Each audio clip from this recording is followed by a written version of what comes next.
India గెలవడం almost fix అనుకున్న match, కానీ శ్రీలంక స్ట్రాంగ్ ఫైట్ తో మ్యాచ్ డ్రా చేసుకుంది. డే 5 లో అసలు ఏం జరిగింది? కొలంబోలో జరిగిన ఈ సెకండ్ టెస్ట్ మ్యాచ్ డ్రాగా ముగిసింది. డే 5 లో మన టీమిండియా విక్టరీ కోసం చాలా స్ట్రాంగ్ గా ట్రై చేసింది, కానీ ఫైనల్ డే లో శ్రీలంక కేవలం 3 వికెట్లు కోల్పోయి మ్యాచ్ ని డ్రాగా మార్చుకుంది. మన ఎక్స్పెక్టేషన్స్ ఏంటి అంటే శ్రీలంక ఇన్నింగ్స్ లో ఇంకా 4 వికెట్లు మాత్రమే ఉన్నాయి, కాబట్టి మన బౌలర్స్ ఫాస్ట్ గా వికెట్స్ తీసుకొని మ్యాచ్ ని ఫినిష్ చేస్తారని. కానీ అలా జరగలేదు. శ్రీలంక సెకండ్ ఇన్నింగ్స్ లో 429 రన్స్ కి 9 వికెట్స్ కోల్పోయింది. డిక్లేర్ చేసి ఇండియా నుంచి విక్టరీని దూరం చేసింది. యాక్చువల్లీ డే 5 స్టార్ట్ అయ్యే సమయానికి శ్రీలంక 229 for 6 ఉండే. అక్కడి నుంచి శ్రీలంక చేసిన ఫైట్ బ్యాక్ ఎక్స్ట్రాడినరీ అని చెప్పాలి. ఫైనల్ డే లో వాళ్ళకి కావాల్సింది వికెట్లు కాదు, టైం ని సేవ్ చేసుకోవడం. అదే ప్లాన్ ని చాలా డిసిప్లిన్ గా చేశారు. ఈ ఫైట్ బ్యాక్ లో బిగ్గెస్ట్ హీరో సోనాల్ దింగ్షో ఫస్ట్ ఇన్నింగ్స్ లో 103 స్కోర్ చేసి సెకండ్ ఇన్నింగ్స్ లో కూడా అన్బీటెన్ 133 రన్స్ తో ఇండియా బౌలింగ్ ని ఫుల్ డే ఫేస్ చేశాడు. 264 బాల్స్ ఫేస్ చేసి ప్రెజర్ ని హ్యాండిల్ చేస్తూ శ్రీలంక ఇన్నింగ్స్ ని బ్యాక్ బోన్ లాగా నిలిచాడు. ఒక టెస్ట్ మ్యాచ్ లో 2 సెంచరీ స్కోర్ చేయడం ఆల్రెడీ స్పెషల్ అచీవ్మెంట్, కానీ ఆ సెకండ్ సెంచరీతో మ్యాచ్ ని సేవ్ చేయడం ఇంకా స్పెషల్.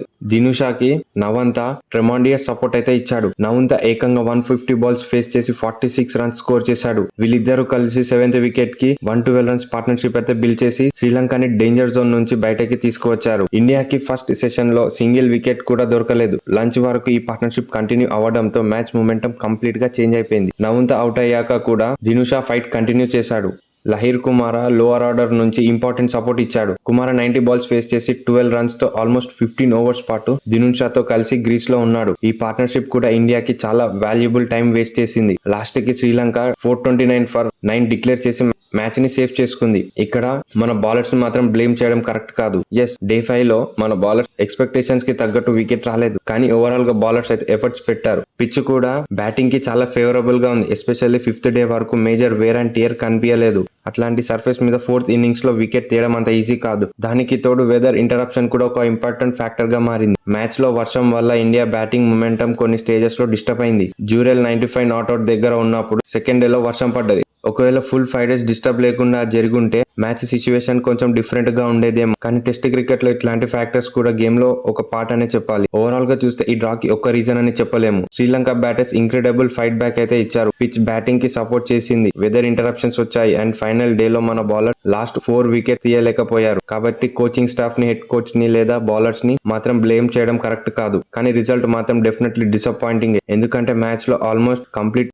ఇండియా కంట్రోల్ లోనే ఉండే. ఫస్ట్ ఇన్నింగ్స్ లో 503 for 9 డిక్లేర్ చేశారు. శ్రీలంకని 290 కి ఆల్అౌట్ చేశారు. అట్లాంటి పొజిషన్ నుంచి మ్యాచ్ ని డ్రాగా ఫినిష్ చేయడం ఇండియాకి ఒక మంచి ఆపర్చునిటీ మిస్ అయిందనే చెప్పాలి. ఈ డ్రా వల్ల ఇండియా 2 మ్యాచెస్ టెస్ట్ సిరీస్ ని 1-0 తో సొంతం చేసింది. కానీ WTCకి క్వాలిఫై అయ్యే వాల్యుబుల్ పాయింట్స్ మిస్ అయ్యాయి. ఇండియా WTC స్టాండర్డ్స్ లో 5th పొజిషన్ లోనే ఉంది, కానీ PCT అయితే 53 నుంచి 51 కి అయితే పడిపోయింది. ఇప్పుడు ఇండియాకి 7 టెస్ట్ మ్యాచెస్ మిగిలిన్నాయి. సింపుల్ గా చెప్పాలంటే రిమైనింగ్ 7 టెస్ట్ మ్యాచెస్ లో 6 wins వస్తేనే ఇండియా క్వాలిఫై అయ్యే ఛాన్స్ స్ట్రాంగ్ గా ఉంది. అన్ని 7 మ్యాచెస్ గెలిస్తే సిచ్యువేషన్ ఇంకా కంఫర్టబుల్ గా ఉంది. కానీ ఒక్క మ్యాచ్ లూజ్ అయినా మిగతా మ్యాచ్లు కన్ఫర్మ్ గా గెలవాలి. ఇంట్రెస్టింగ్ పాయింట్ ఏంటి అంటే ఈ సిరీస్ లో 2 టెస్ట్ మ్యాచ్లు కూడా 5 డే వరకు వెళ్ళాయి. గలే టెస్ట్ తో కంపేర్ చేస్తే కొలంబో పిచ్ 5th డే వరకు ఇంకా ఫ్లాట్ గానే ఉంది. ఇండియా ఓవరాల్ గా సిరీస్ లో స్ట్రాంగ్ పర్ఫార్మెన్స్ ఇచ్చింది. ఫస్ట్ టెస్ట్ గెలిచి సిరీస్ కూడా 1-0 సొంతం చేసుకుంది. సెకండ్ టెస్ట్ లో శ్రీలంక ఇచ్చిన ఫైట్ బ్యాక్ మాత్రం డెఫినెట్లీ మర్చిపోలేము. సో ఓవరాల్ గా ఇండియాకి సిరీస్ విక్టరీ వచ్చింది, కానీ కొలంబో టెస్ట్ లో క్లీన్ స్వీప్ మిస్ అయింది. శ్రీలంక మాత్రం ఆల్మోస్ట్ డిఫీట్ నుంచి ఇంక్రెడిబుల్ ఫైట్ బ్యాక్ తో మ్యాచ్ ని డ్రా చేసుకుంది. మరి ఈ సెకండ్ టెస్ట్ లో ఇండియా పర్ఫార్మెన్స్ మీకు ఎలా అనిపించింది? శ్రీలంక ఫైట్ బ్యాక్ గురించి మీరు ఏమనుకుంటున్నారో కింద కామెంట్ చేయండి.